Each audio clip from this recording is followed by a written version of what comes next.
Bismillahirrahmanirrahim. Assalamualaikum warahmatullahi wabarakatuh.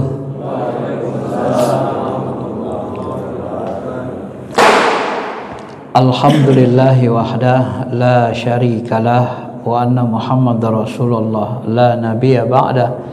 Allahumma salli ala habibina syafi'ina Muhammadin wa ala alihi wa sahbihi ajma'in. Amma ba'd.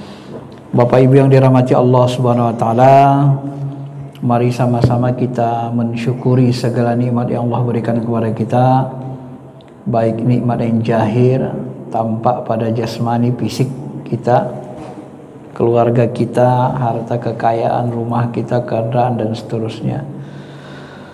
Terlebih lagi nikmat batin, yaitu nikmat iman, dilapangkan hati kita, dimudahkan kita melangkahkan kaki.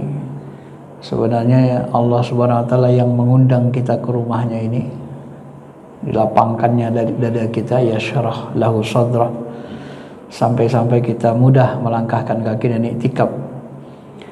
Dan Allah berjanji, la in syakartum la azidannakum, maka kalau kita syukuri iman dan amal soleh yang Allah mudahkan kita melakukannya, harapan kita nanti bisa kembali diundang Allah pulang menghadapnya dalam keadaan husnul khotimah.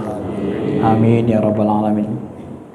Kata Imam Hanafi, salah satu penyebab orang meninggal dalam su'ul khotimah karena tidak pernah mau mensyukuri iman yang ada di dalam kalbunya. Kita berlindung kepada Allah. Bapak Ibu yang dirahmati Allah Subhanahu wa taala, kalau kita memperhatikan bahasa-bahasa Al-Quran dan bahasa-bahasa yang digunakan Nabi dalam beribadah, ternyata ada kata-kata kunci dalam setiap melakukan ibadah itu, di mana Allah dan Rasulnya pingin kalau kita melakukan satu ibadah supaya diterima, kita harus melakukan beberapa atau kata-kata kunci pada ayat dan hadis itu. Kalau secara fikih, secara umum, bagaimana supaya ibadah kita diterima? Maka jawabannya sederhana, penuhi rukun dan syaratnya, gitu ya. Kalau rukun dan syarat tidak kita penuhi, maka dalam bahasa fikih syariat, amal kita ini dianggap batal, dan kalau batal diyakini mardud, tertolak. Misalnya ada seorang sahabat masuk masjid, kemudian dia sholat, Nabi lihat, lalu Nabi bilang, kamu belum sholat, pergi sana ambil wuduk lagi. Ambil wuduk lagi dia, kemudian sholat lagi. Setelah sholat lagi dilihat Nabi, kemudian kamu belum sholat, ulangi lagi katanya. Dia bingung dia, ya Rasul, aku nggak ngerti, aku yang tahu aku beginilah sholat itu, gimana lagi katanya kan. Lalu diajari Rasul cara sholatnya begini. Nah, kalau kita analisis hadis ini, kata ulama fikih, yang pertama itu dia disuruh wuduk lagi. Kenapa disuruh wuduk lagi? Tak sah sholatnya. Nabi melihat di mata kakinya itu ada daerah kering, tidak kena air. Tadi wuduknya berarti kan nggak sah, maka tidak sah sholatnya karena tidak memenuhi syarat. Syarat sah sholat, wuduknya harus sah, gitu ya. Yang kedua, Nabi suruh ulang sholat, tapi tak disuruh wuduk lagi, suruh ulang sholat aja. Nah, yang kedua ini kata Imam Hanafi, karena dia sholatnya nggak pakai tumak nina, Allahu Akbar, langsung aja, sami Allah. Kalau di Indonesia kan ada sholat tarawih, ada yang 100 km per jam gitu kan, kencang. Ada yang kecepatan kilat, macam-macam. Nah, itu sholat seperti itu mardud semua itu. Nggak ada gunanya, capek, itu menghina namanya kan. Masa kita menghadap Allah dialog seperti itu? Ngadep presiden aja kita nggak berani kayak gitu kan? Logika sederhananya, masa menghadap Allah kayak gitu? Wah, gitu kan. Nah, itu pasti ditolak karena tidak terpenuhi rukun syaratnya. Kemudian di samping itu ada adab-adab batin yang membuat ibadah kita diterima. Ini masing-masing ibadah saya perhatikan beda-beda ungkapan yang digunakan Allah dan Rasulnya. Nah, ungkapan yang paling umum itu ketika kita sholat misalnya, nah bagaimana supaya sholat itu diterima? Di samping rukun syaratnya terpenuhi, nah ternyata sholat itu diterima, Nabi buat rumus anta'budallah ka'annaka tarah. Nah, ini yang sering dibahas dalam bab ihsan kan. Engkau menyembah Allah seperti anna sungguh-sungguh benar-benar melihat Allah. Jadi kita sholat itu ya kita seperti melihat Allah, seperti benar-benar melihatnya. Fa illam takun tarah, kalau tak bisa hatimu merasa begitu, fa innahu yara, maka rasakan dia memperhatikanmu. Ini mirip-mirip ibarat orang yang lagi naksir sama seorang cewek, misalnya kan mau nikah, dia senang sama seorang perempuan, dia merasa diperhatiin aja kan. Kadang-kadang buat tingkah aneh-aneh supaya diperhatiin kan gitu kan. Kalau sudah jatuh cinta, sama-sama jatuh cinta, itu biasanya berakting supaya dia merasa kita diperhatiin aja gitu kan. Nah, itu mirip-mirip seperti itulah ya perasaan itu, tapi ditujukan ke Allahnya. Nah, jadi ibadah itu diterima dalam bahasa hadis lain ala qadri ma uqulih, sesuai dengan tingkat khusyuk. Maka setiap orang yang sholat kata Nabi, dia akan menerima pahala sesuai dengan tingkat khusyuknya. Ada yang setengah, seperti tadi dari 2 rakaat, ada yang 1 rakaat full khusyuk, atau dia misalnya khusyuk lalai, khusyuk lalai, kalau dihitung-hitung setengah semuanya. Ada yang 1/3, ada 1/4, 1/6, terus sampai 1/12, seterusnya. Jadi bahagian-bahagian khusyuk itu yang diterima sama Allah. Bahagian-bahagian yang tidak khusyuk itu terbuang, tertolak, mardud. Nah, bagaimana kalau kita sholat sama sekali tak khusyuk? Nah, ini digambarkan dalam sebuah hadis, orang yang tidak menjaga sholatnya khusyuknya, maka sholatnya itu seperti kain buruk dicampakkan ke wajahnya untuk menghinakan dirinya. Nah, karena kita tidak menjaganya. Logika sederhananya Bapak Ibu, ketika kita angkat takbir Allahu Akbar, inni wajjahtu wajhiya lilladzi fataras samawati wal ard. Ini kan luar biasa bahasanya. Kuhadapkan wajah ruhku, wajah hatiku kepada wajah Zat Allah pencipta semesta alam. Begitu kita sebut, kita hadapkan wajah hati kita, wajah ruh kita kepada wajah Allah, kepada wajah Zatnya. Tiba-tiba hati kita, ruh kita pulang ke rumah, terbang dia lagi. Terbang dia lagi, membengkel pula dia. Kemarin ban mobil itu rusak, tipis, apanya yang rusak udah diperbaiki. Kemarin sudah perbaiki shockbreaker, tapi masih tipis pula lagi. Apanya sebenarnya itu? Bengkel ya Pak, 2 rakaat bengkel bikirinya kan. Jangan-jangan kakinya juga rusak, nantilah diperiksa lagi kan gitu kan. Ya udah ngomong sendiri. Padahal tadi dia bilang, ku hadapkan wajahku kepada wajah Zat Allah. Ternyata wajahnya ke bengkel, ke mobil. Kan bohong dia itu Pak. Kenapa terjadi seperti itu? Kadang saya mikir, di dalam sholat saja kita kalah melawan bisikan setan, hawa nafsu. Bagaimana di luar sholat mengatasinya coba? Apa enggak lebih kalah lagi kita? Kadang saya berpikir begitu kan. Nah, ini sebenarnya berawal dari ma'rifat, pengenalan kita ke Allah itu. Jadi kalau semakin kenal kita dekat, itu rasa itu narik ke rasa itu. Nah, disitulah nanti dia khusyuk kalbu kita. Saking kuatnya daya tarik Allah itu, nah kita nggak mau berpaling, nggak mau mikir ke sana kemari. Bayangkan saja kalau kita dipanggil Presiden Prabowo misalnya, ya, Pak Iwan silakan menghadap besok hari Senin. Wah, menghadap ke istana. Kira-kira kalau menghadap berani nggak kita oleng-oleng gini ke sana kemari? Nggak berani kan? Pasti fokus.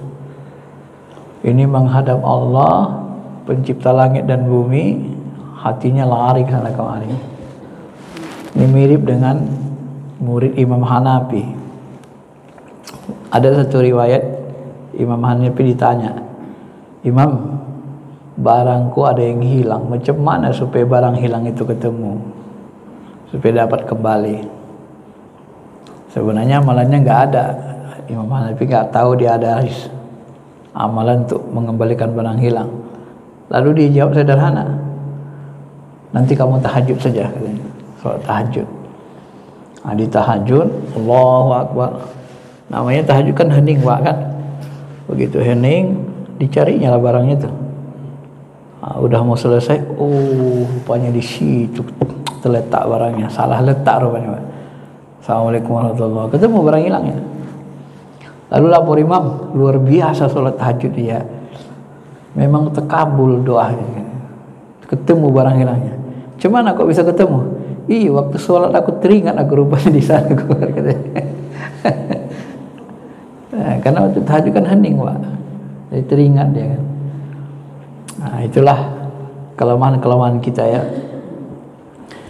Maka Bapak Ibu yang dirahmati Allah, sholat ini syarat yang diminta Allah dan Rasulnya itu adalah qalbu kita khusyuk supaya diterima dia.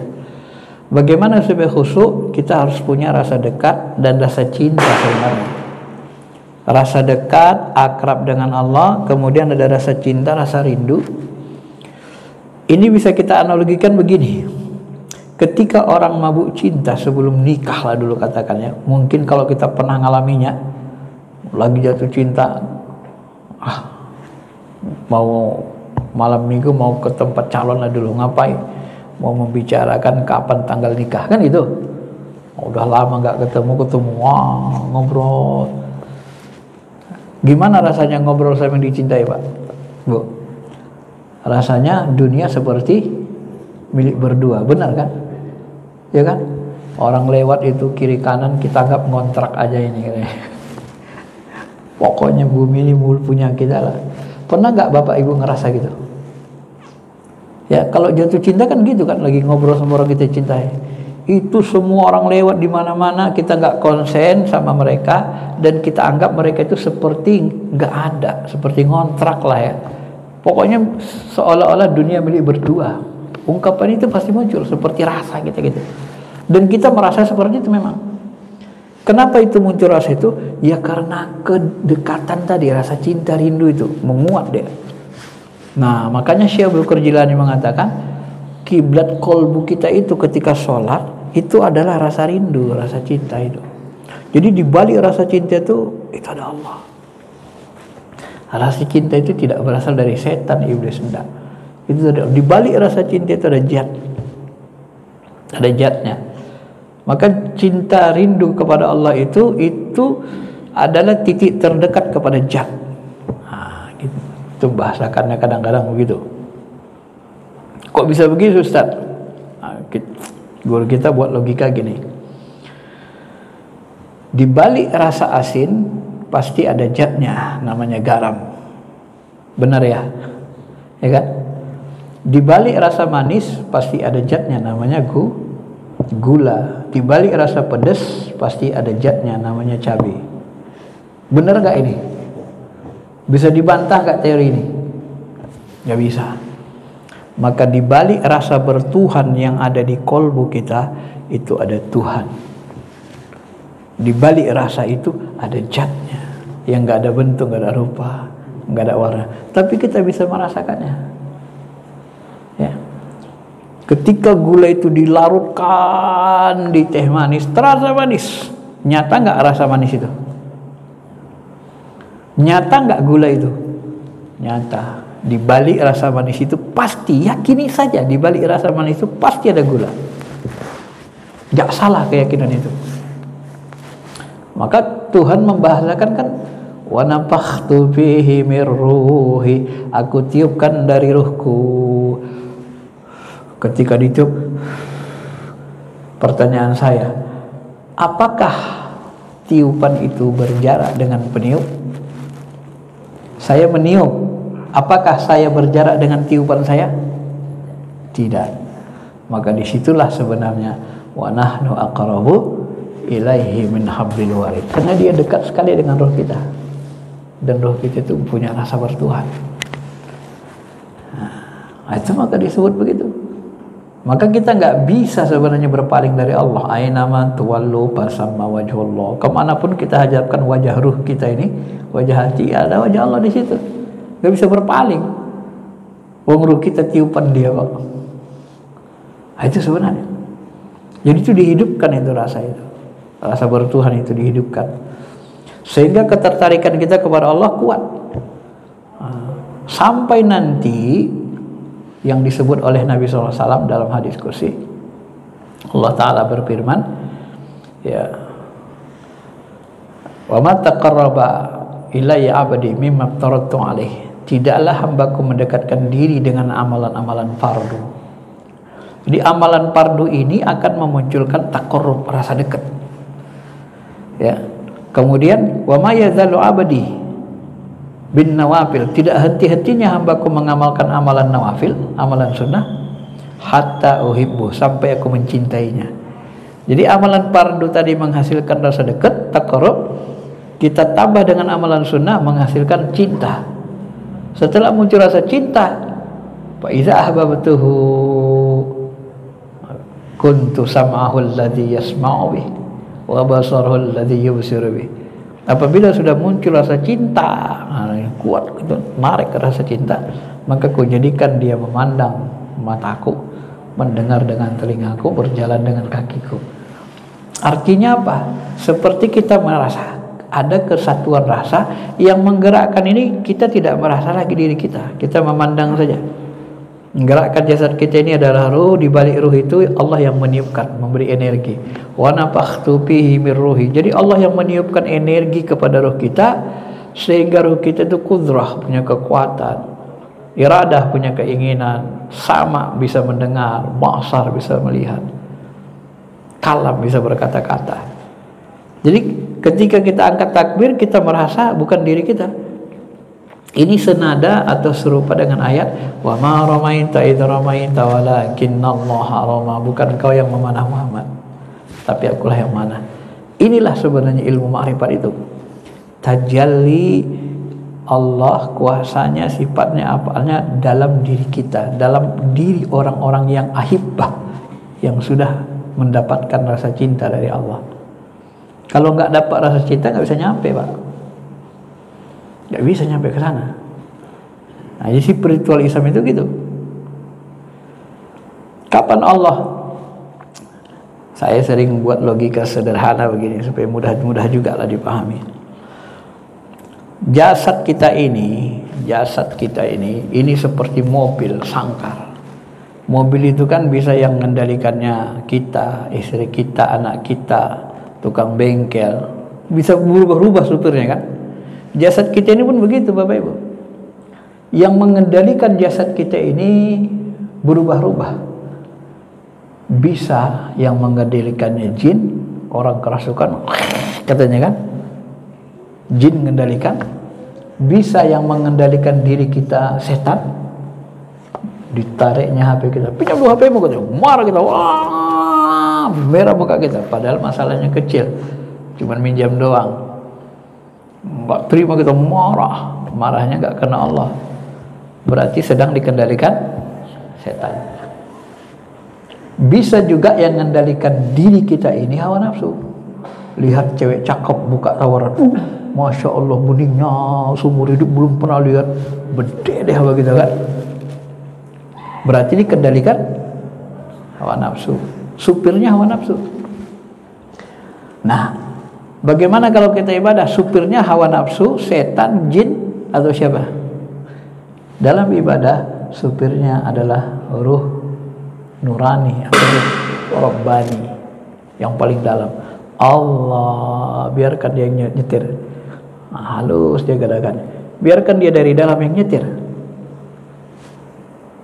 Ya, jangan yang dari luar. Kalau dari luar kasar dia. Yang dari dalam, Allahu Akbar.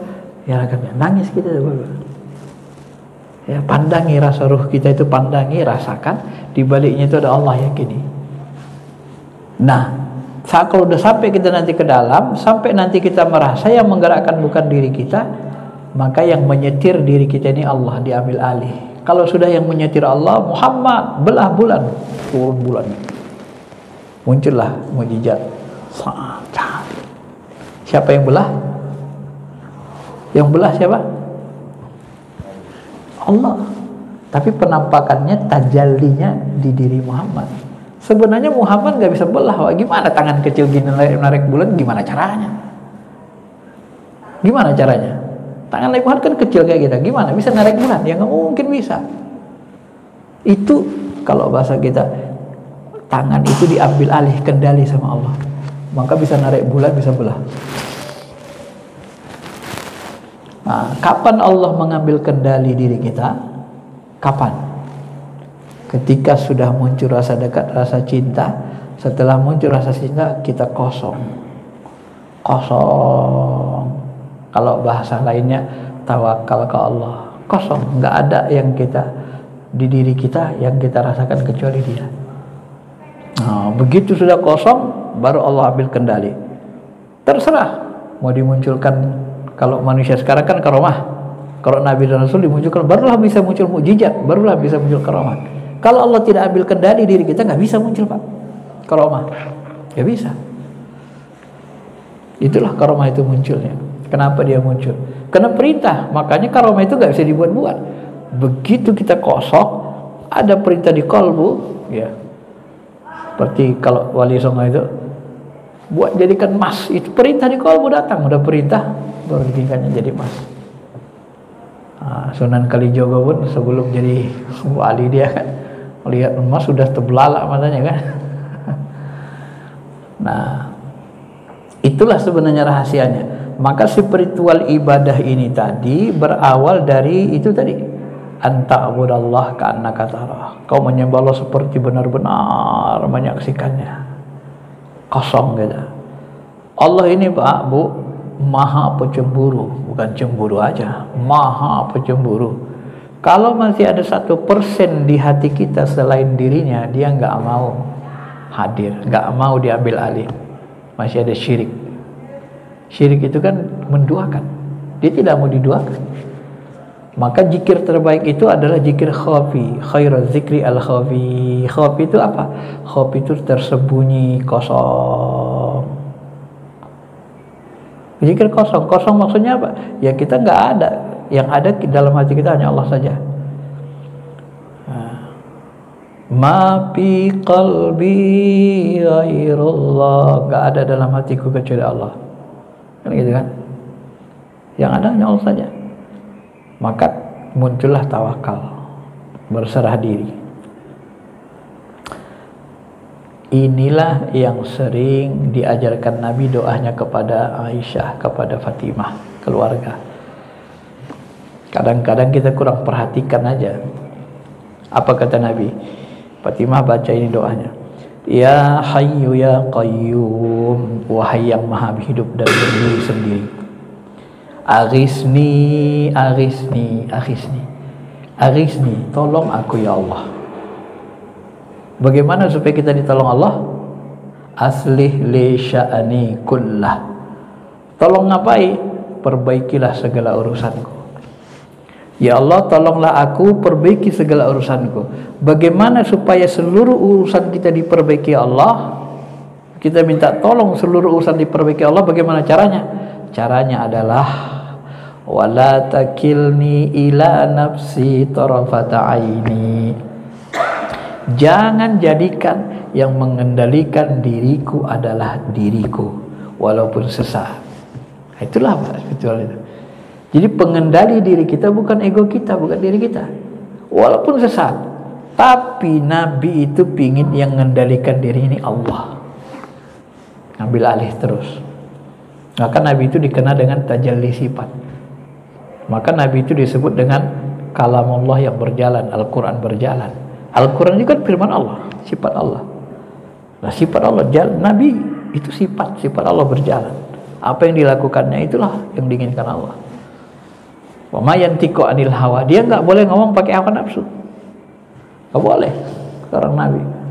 Maka kata Syekh Abdul Qadir Jilani, seorang wali itu dia tidak punya keinginan, hilang. Keinginannya apa yang diinginkan Allah. Apa yang diinginkan Allah? Ya waktu zuhur, salat zuhur. Salat maghrib, dia hilang keinginan.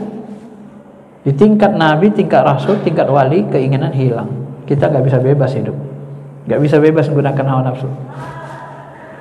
Itulah disebut penjara. Hawa nafsu penjara dia kan. Bapak Ibu yang dirahmati Allah Subhanahu wa taala. Nah, itulah dia ibadah mahdo, salat sampai menuju ma'rifat itu. Kalau kita bisa ke sana ya pasti makin khusyuk. Maka salat 2 rakaat kata Ibnu Abbas dengan khusyuk jauh lebih utama 100 rakaat, tapi enggak khusyuk. Maka ibadah Nabi, ibadah wali enggak bisa kita imbangi, Pak. Mereka 2 rakaat enggak sama dengan kita 100 rakaat nilainya. Kenapa? Karena kualitas. Ya, itu ibarat jeruk yang manis enak gitu, gede, dengan jeruk yang membusuk tapi banyak 100 kilo tapi membusuk semua kan, udah membusuk. Nah, itu perumpamannya seperti itu.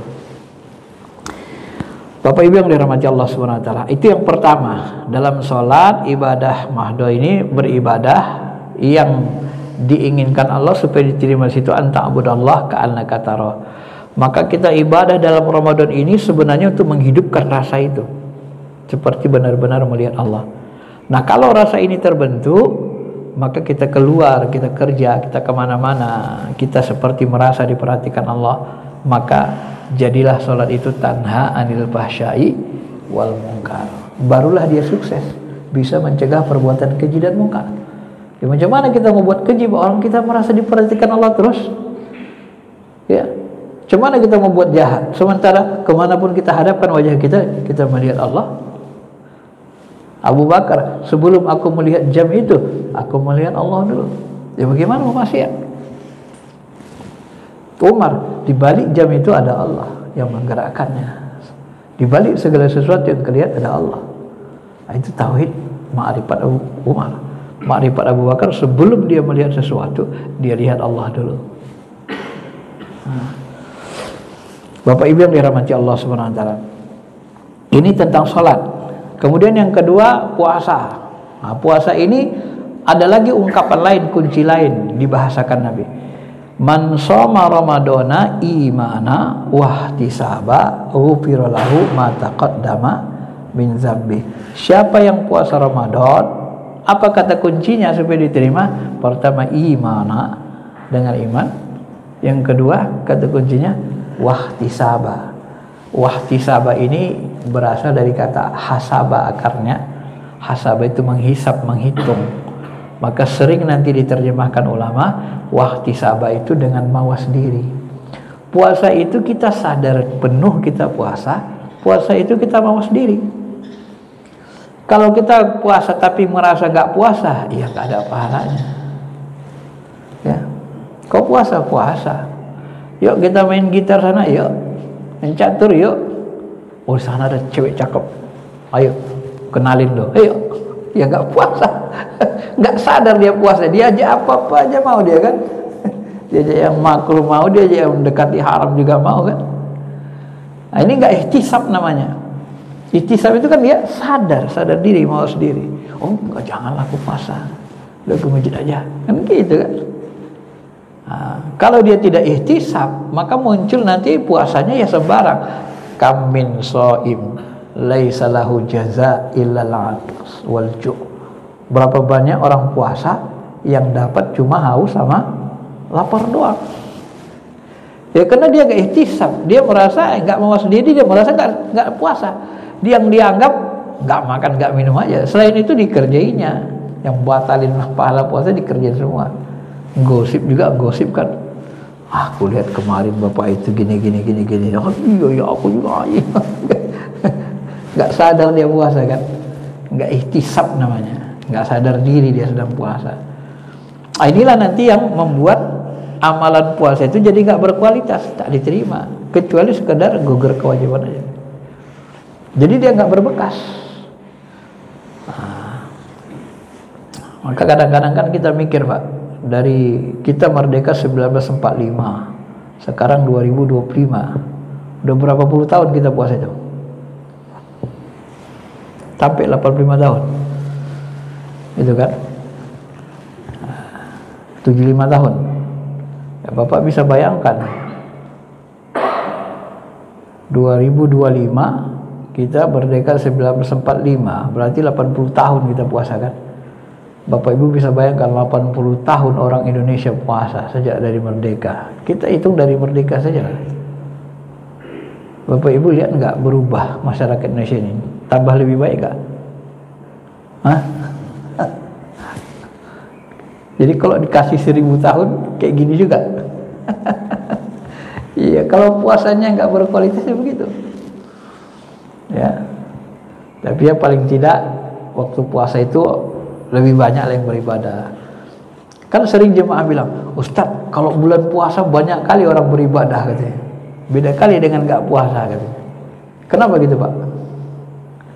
Bulan puasa kok makin banyak orang ibadah? Kenapa? Kenapa Bu?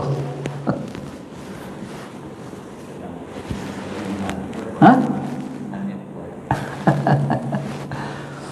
Ada satu riwayat, ini hikayat, tapi ini benar secara makna. Malaikat tuh komplain ke Allah, ya Allah, kenapa lo kau jadikan manusia ini? Manusia ini udah dikasih bumi tempat tinggalnya, kau jaga bumi dari kehancurannya, kau tumbuhkan makanan-makanan mereka, kau kasih lagi udara, oksigen mereka hirup gratis, jantungnya sehat, ginjalnya sehat. Tapi durhaka-durhakanya, bandel-bandelnya minta ampun, kata malaikat kan. Kata Allah gini, tahu kalian kenapa mereka durhaka katanya? Nah, sini malaikat, coba kau cabut dulu hawa nafsu itu. Manusia satu kampung itu dicabut semua hawa nafsunya Pak, satu kampung.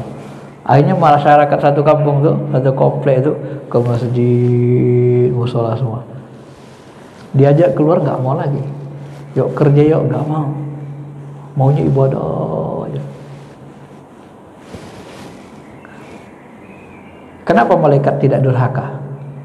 Karena tidak ada hawa nafsu, maunya ibadah aja. Maka manusia ini kalau hawa nafsunya ditahan, ya dia maunya ibadah. Nah, keinginannya ke wanita berkurang. Jadi kalau nggak ada hawa nafsu, kita nih Pak nggak mau nikah, nggak mau bangun masjid cakep gini, nggak ada keinginan lagi, nggak ada keinginan. Nggak mau kerja, ngapain kerja capek-capek gue mobil, nggak ada gunanya, nanti sana kemari ngabisin waktu aja, sini aja lah sama Allah saja gitu. Maka ketika puasa kan itu mulai itu terasa itu, karena disuruh menahan hawa nafsu. Jadi penyebab kita durhaka itu sebenarnya hawa nafsu tambah bisikan setan, ngompor-ngompori, tapi yang paling kuat hawa nafsu. Nah, makanya bulan puasa ini, puasa itu menahan hawa nafsu, tidak hanya makan, minum, dan seksual, tapi hawa nafsu untuk bicara kotor, melihat yang tidak baik. Nah, itulah yang puasa khawas dan khawasul khawas. Ya. Iman wa ihtisab. Jadi minimal kita di level 2 ada ihtisabnya. Ya. Mulut kita pun ikut puasa, jangan mengatain orang, mata kita pun puasa. Baru diterima, baru ada nilainya. Kalau enggak, ya enggak bernilai. Ini kalau puasa. Kemudian yang berikutnya, selain ibadah puasa, lagi Allah dan Rasulnya mengajarkan kita cara berzikir. Khairaz zikr al-khafir, sebaik-baik zikir adalah zikir khafir. Kemudian ketika melakukan amalan doa, ya, Allah mengatakan wad'u khaufan wa tama'an. Kalau berdoa itu caranya supaya kabul adalah khaufan, kita punya rasa takut, wa tama'an, harap, jadi penuh harap. Jadi takut kepada Allah, penuh harap. Itu cara doa. Jadi kalau kita punya rasa takut, penuh harap, apalagi cinta rindu kan, nah, itu dikabulkan itu doa itu. Nah, kalau berzikir, zikir yang terbaik itu zikir khafi. Cuma dalam ayat lain juga disebut wadzukurullaha katsiran kadzikra abaikum au asyadda dzikra. Berzikirlah kalian seperti sebanyak-banyaknya seperti ayah kalian Ibrahim, atau zikir asyadda sebanyak mungkin. Kadang-kadang sebenarnya asyaddu itu kalau kita pahami qaulan sadida katanya kan, qaulan sadida, perkataan yang menyentuh.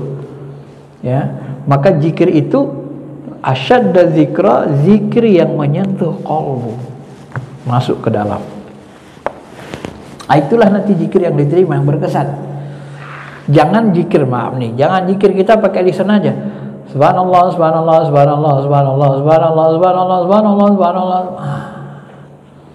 Kalau zikir kita hanya lisan, lalu apa bedanya kita dengan burung beo? Burung beo itu bisa diajari bertasbih. Subhanallah, subhanallah, subhanallah katanya, iya kan? Apa bedanya sama kita? Kalau cuma lisan sama lisan, gak ada beda. Yang buat kita beda apa? Dalam. Subhanallah, alhamdulillah, la ilaha illallah, wallahu akbar. Itu yang buat beda, Pak. Nangis kita, terasa dekat Allah Ta'ala. Istighfar pun begitu, tembuskan ke kedalaman hati. Astagfirullah, astagfirullah. Rasakan, tembus ke kedalaman rasa itu, Pak. Sampai sedalam mungkin yang kita sanggup, kita mampu. Astagfirullah. Kalau bahasa Indonesianya dihayati betul-betul, diresapi betul-betul. La ilaha illallah, la ilaha illallah, la ilaha illallah. Nikmat, ya kan? Kita ucapkan, hati kita menikmati. Maka kalau bahasa Nabi, kan Nabi bilang gini, Bapak Ibu, idza marartum bi riyadil jannah faranta'u. Sahabat, kalau kalian lewat di taman surga, mampirlah, singgahlah, kata Nabi. Lalu Nabi ditanya, wa ma riyadul jannah ya Rasul? Taman surga itu emangnya gimana? Apa itu Rasul? Hilakah zikir, halakah zikir. Zikir, halakah itu kan melingkar, zikir melingkar, halakah zikir. Cuman karena majelis taklim begini disebut dengan majelis zikir juga, ingat Allah, maka dimasukkan juga dia majelis zikir namanya. Tapi lapas hadis halakah zikir, hilakah zikir. Saya mau tanya, Pak, tadi dikatakan Nabi halakah zikir itu taman sorga. Taman sorga jauh gak? Berjarak gak dengan sorga? Hah? Ada jarak sorga dengan tamannya gak? Masjid ini dengan tamannya ada jaraknya gak? Gak ada. Maka kalau saya membahasakan, Ibnu Taimiyah bilang apa? Siapa yang tidak ketemu sorga di dunia, jangan harap bisa ketemu sorga di akhirat. Taman sorga itu kita sudah berada di taman sorga. Itu sudah bagian dari sorga. Maka kalau tidak bisa menikmati zikir, berarti belum dapat sorga, Pak. Sorga itu sifatnya apa? Isinya apa? Ketenangan, kenyamanan, kenikmatan. Ya kan? Di sana tidak ada susah, tidak ada gundah gulana. Maka orang yang berzikir halakah itu, dia harus bisa menikmati. Astaghfirullahaladzim. Nikmat dalam tangisan, dalam kerinduan, nikmat. Astaghfirullahaladzim. Walaupun kita nangis tapi terasa nikmat. Nah, itulah surga, kenikmatan, ketenangan, kenyamanan. Mana ada lain isi surga selain itu isi surga, kan? Itulah isi surga intinya. Maka itulah, temukanlah itu di dunia ini, baru kita nanti gampang masuk surga di akhiratnya. Kalau di dunia ini nggak ketemu surga, gimana mau ketemu aslinya? Dekat-dekatnya aja nggak.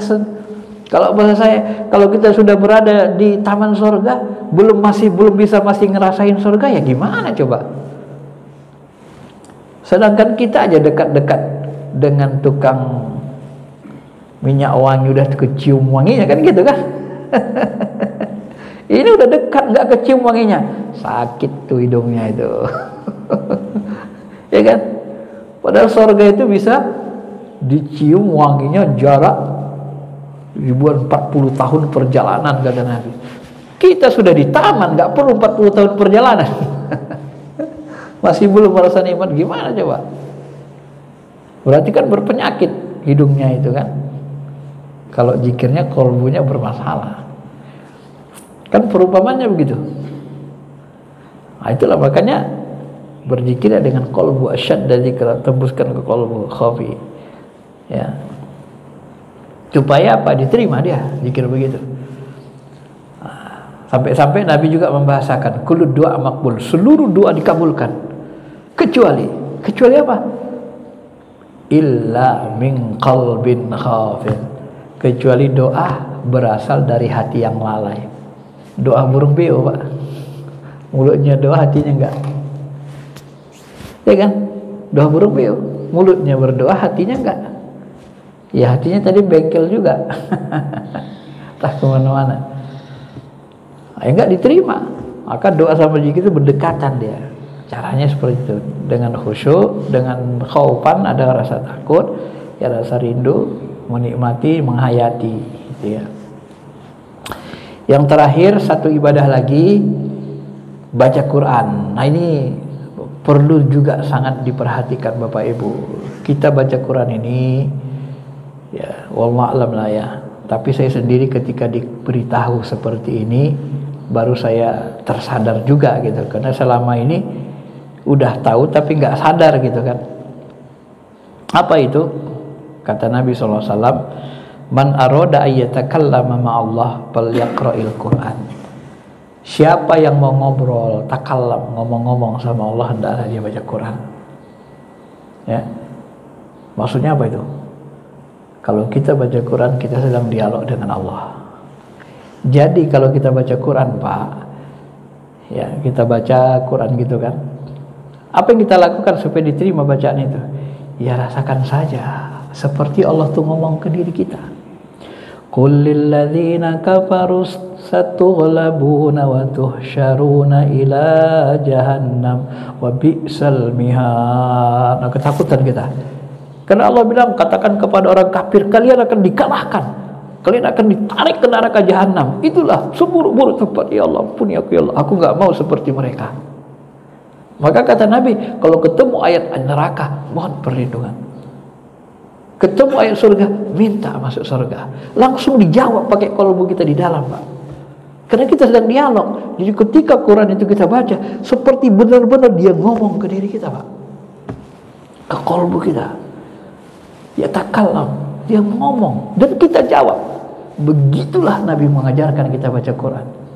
Maka setiap kali kita ketemu ayat neraka, ayat yang mengancam, mohon perlindungan. Ketemu ayat surga, rahmat, mohon supaya dapat rahmat.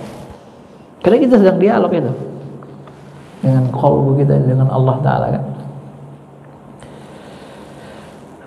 Qad kana lakum ayatun fi fi'atayn iltaqata, fi'atun tuqatilu fi sabilillah wa ukhra kafiratun yarawnahum mislaihim ra'yal 'ain. Kita baca gitu kan. Dalam dua orang ini ada dua fi'atan, dua pasukan bertempur. Satu bertempur di jalan Allah, ya Allah jadikanlah aku orang seperti ini. Dalam kalbu kita menjawab. Yang lain kafir, ya Allah aku berlindung dari orang kafir. Bertempur atas nama setan. Gitu. Jadi ketika kita baca paham, kita kepahaman itu membantu juga sebenarnya ya, untuk khusyuk. Nah, makanya nanti kalau imam baca, Bapak Ibu, imam baca ayat sama. Jadi imam itu dia hanya membaca. Tetapi ketika Al-Quran dibacakan, rasakan, pandang ayat itu, dan di baliknya ada Allah sedang ngomong ke kita. Sama. Nanti hati kita itu bergemuruh, menggetar, ya hancur berantakan seperti orang membaca surat cinta, Pak. Lagi jatuh cinta, tahu-tahu surat cinta datang. Dek, sini dulu, bacain dulu ini. surat ini dari calon abang, kan gitu kan, calon istri, dibacalah. Bapak ibu konsennya kemana? Ke si adik kita atau ke surat dan orang yang nulis surat? Kemana kolbu kita? Kolbu kita ke surat dengan orang yang nulis surat. Begitu dibacanya, bang, lama kali nggak ketemu, adik sudah sangat rindu, di sini sangat menderita. Udah kan? Kita pun mulai kan, terbayang kita langsung wajahnya kan. Padahal yang baca kecil ininya, cuman kecil ini nggak ngah kita istilahnya kan. Yang baca kan kita nggak konsen ke yang baca, kita konsennya kepada suratnya, Al-Qur'annya, sama orang yang mengomongkannya, yang membahasakannya. Nah, begitulah cara baca Quran, Pak, ibadah itu. Jadi ketika imam membaca pun begitu, maka hati kita nanti hancur, menggemuruh, ya kayak orang jatuh cinta gitu. Ya, berantakan itu kalau begitu kan. Gimana rasanya? Nah, terasa betul itu, dan memang dia harus dihidupkan kolbu kita, Pak, ya. Supaya apa ya? Supaya terasa yang seperti itu. Saya kemarin malam ketemu dengan bacaan Al-Quran ini bagus sekali bacaannya.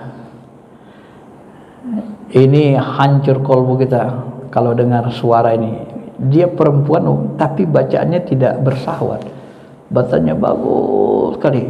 Jadi kita dengar itu nggak bosan-bosan. Jadi saya muternya sampai 10 kali diulang terus menikmati. Ya Allah, rasanya. Nah, kayak ini misalnya, kita ambil contoh aja lah ini ya. Saya putar sedikit nih. Ini bagus sekali suaranya nih.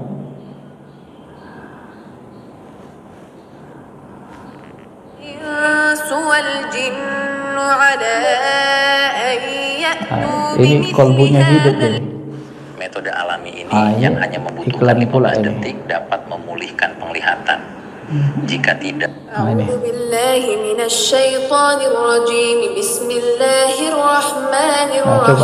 rasakan seperti Allah ngomong. Subhanalladzi asra bi'abdihi laylan minal masjidil haram ilal masjidil aqsa alladzi barakna hawlahu linuriyahu min ayatina innahu huwas sami'ul basir wa atayna Musal kitaba wa ja'alnahu hudan li bani Israila alla tattakhidhu min duni wakila. Makanya saya kadang-kadang merasa gini, Pak, pantas dulu sebagian sahabat tabi'in dengar bacaan Quran ini kadang-kadang pingsan mereka, Pak, nggak tahan karena kerinduan yang sangat ke Allah itu kan. Ngomong gitu, nusuk ke kolbu itu, nggak tahan lama-lama dengarnya. Ya. Nikmat gitu. Jadi dari suaranya dia kelihatan tidak ada syahwatnya. Kita bisa ngerasain itu. Karena dia tidak pamer bacanya, sambil dinikmatinya ke Tuhan kolbunya. Kita pun terbawa itu kan, jadi kolbu kita itu kayak menggemuruh dia kan, wajilat qulubuhum, kayak dibakar rasa cinta, rasa rindu. Makanya kalau bahasa Habib Umar itu, Bapak Ibu, nanti kamu ketika muda, kamu akan diuji dengan orang yang mencintaimu, yang seolah-olah memberikan kamu cinta sejati, padahal bohong-bohongan. Kenapa bohongan? Kalau kita cinta sama manusia, kita tersiksa, Bapak Ibu. Kalau cinta ke Allah, kita tidak tersiksa. Kita merasa bahagia. Dalam kesakitan rasa rindu pun bahagia. Itu bedanya. Kalau cinta kepada manusia, rindu kita tersiksa kita, Pak. Kalau sama Allah tidak. Rindu kita tidak tersiksa. Merasa bahagia dalam kerinduan itu. Nah, itu pula bedanya. Kenapa Allah berikan rasa seperti itu? Sebenarnya dia mau mengenalkan ke diri kita, ke kolbu kita. Gini loh orang jatuh cinta itu. Maka supaya kita mengerti, gunakanlah rasa cinta itu kepada yang maha hidup. Itulah yang diajarkan guru Rabi'atul Adawiyah kepada dirinya. meninggal calon suaminya, dia sebatang kara, mau dinikahi pengusaha, pengusahanya berjanji yang sangat memperhatikannya, nggak ada lagi orang memperhatikannya kecuali satu ini. Nanti kalau aku pulang berusaha, nanti baru aku langsung nikahi engkau, doakan aku ya selamat di perjalanan bolak-balik. Begitu pulang, mati dirampok, menangislah Rabi'ah Adawiyah sejadi-jadinya. Tak beranjak dia dari kuburnya, menangis terus di kuburannya. Kenapa kau tinggalkan aku? Aku sudah, keluargaku nggak ada, hidup sebatang kara, cuma kaulah yang memperhatikan aku. Janjimu menikah, malah pulang mayatmu. Menangis jadi kuburan tuh. Tiba-tiba datang seorang kakek. Hai Rabi'ah, kenapa kau mencintai yang mati? Maka menderitalah kau. Cintailah yang tak bisa mati, supaya engkau bahagia selamanya. Kaget dia. Emang siapa yang gak bisa mati katanya. Awalnya dia orang awam. Bukankah Allah Ta'ala Tuhanmu yang tak pernah mati? Maka cintailah dia. Dari situlah dia mengambil jalan spiritual. Langsung sok dia tersadar. Lalu dia cintai Allah, dan dia hidup bahagia dengan kecintaannya kepada Allah sampai dia meninggal. Artinya cintanya tadi itu pengalaman dia ke manusia, membuat dia menderita. Ketika diarahkan ke Allah, membuat dia bahagia. Itulah makanya ketika kita mendengar Al-Quran itu seperti surat cinta dari dia. Apa gak hancur kalau begitu Pak? Ketika dia ngomong itu hancur, ya, seperti berantakan itu. Baik, saya kira gitulah cara-cara ibadah ya. Jadi dari sholat, puasa, dia ada kata kunci masing-masing Allah dan Rasulnya sebutkan ketika beribadah. Mudah-mudahan bisa dipahami dan mudah-mudahan kita bisa mengamalkannya dan dibantu Allah untuk mengamalkannya. Silakan kalau ada yang mau tanya.